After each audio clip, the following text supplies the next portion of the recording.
Pagkatapos masabpina, present na sa pagdinig ng Senado ang ilan pang contractors na sangkot sa issue ng maanumalyang flood control projects. Si Sara Diskaya na may-ari sa dalawang pinakamalaking contractors, company na pinangalanan ng Pangulo, dinepensahan ng kanyang mga naging proyekto. Si Raymond Montero magbabalita.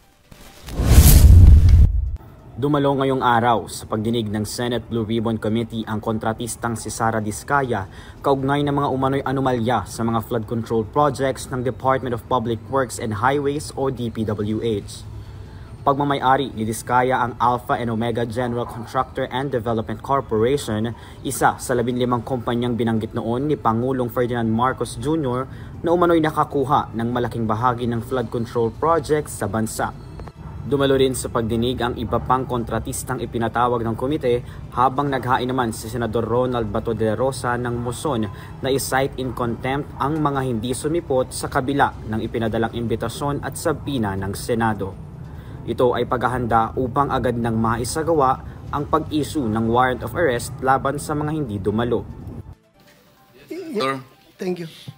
If the motion of Senator Tolpo was recalled, then may I move to cite in contempt all these absent invitees so that warrants can be issued against them, Mr. President, Mr. Chairman.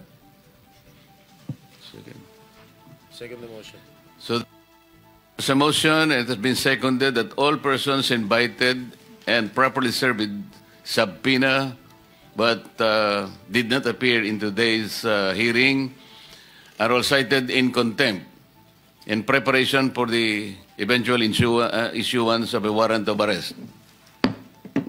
Sa pagdinig, inihayag ni Diskaya na 23 taon nang nasa negosyo ng konstruksyon ang kanilang pamilya. Dinipensahan din niya ang kumalat na video laban sa kanya kung saan isinama lamang daw ang bahagi kung saan binanggit niya ang DPWH. Ayon sa kanya, hindi kumpleto ang ipinakitang clip at nagdulot ito ng maling impresyon tungkol sa kanyang pahayag.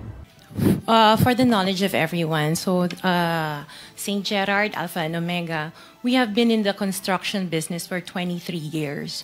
So I would presume na in the 23 years, pwede naman siguro kami po kumita. Yung billion, when I said DPWH, because prior to that, we were in local government. So ang hirap makasingil sa local government. They spliced the video that was taken of me and just mentioned the DPWH.